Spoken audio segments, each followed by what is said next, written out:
Hey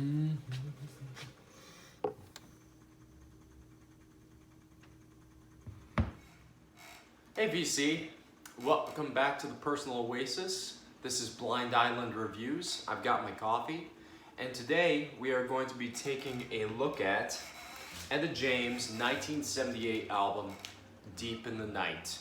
Debuted to very little fanfare on the Warner Brothers label. It was produced by Jerry Wexler, the man who coined the phrase rhythm and blues. He produced such giants as Ray Charles and Aretha Franklin, and it only makes sense that he would produce an album for Etta James. So a slick production is in store for the proceedings here.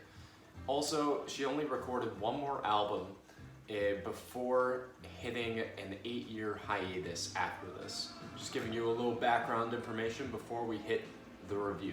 So, let's get to my thoughts on it. So let's get one thing straight. Etta's voice is the watershed to which all other soul female vocalists are put to, or the watermark, I should say. She is the gal.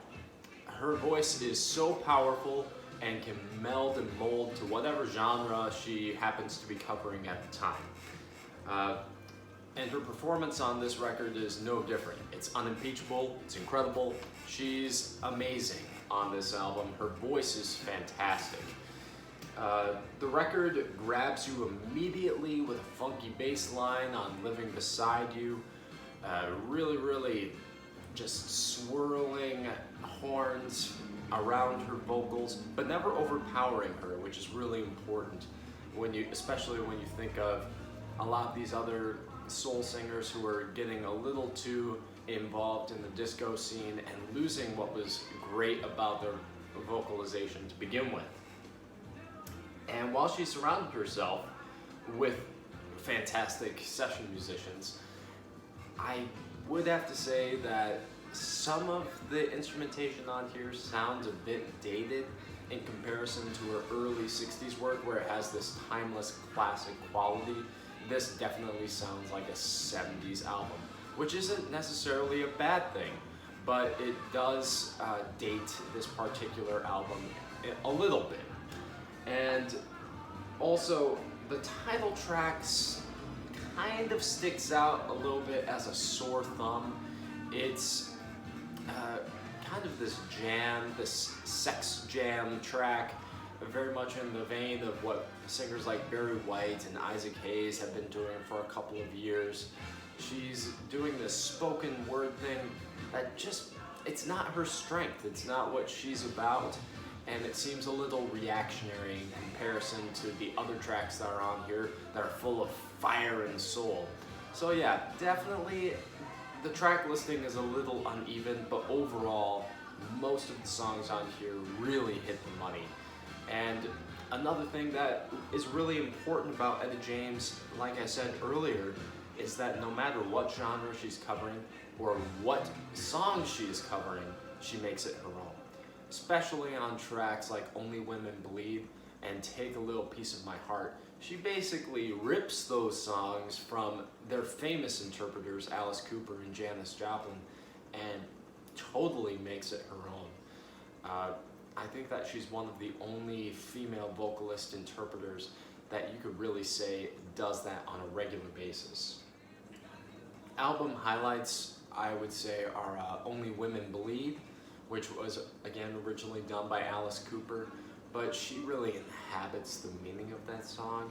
It's really beautiful when she sings it, especially with some of her personal history and background. You can really feel the meaning of the lyrics that are in that song.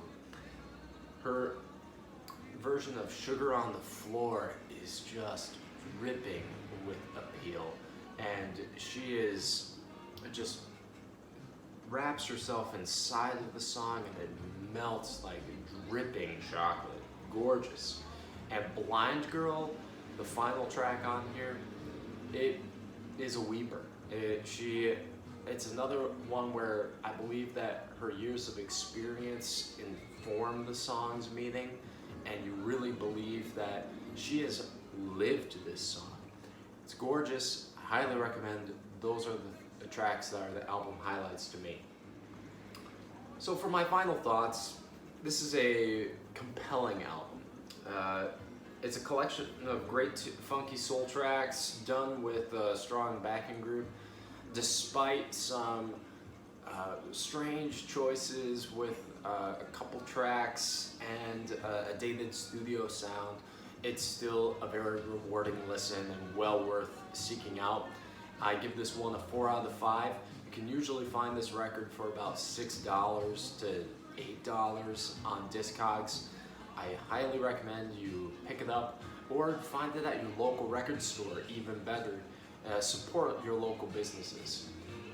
So, what do you guys think? Is Etta James, Deep in the Night, an unheralded masterpiece of the 70s, or just a fine soul album? Let me know down in the comments below, and I just want to say I hope that you guys have a very blessed day on your own personal oasis. Cheers.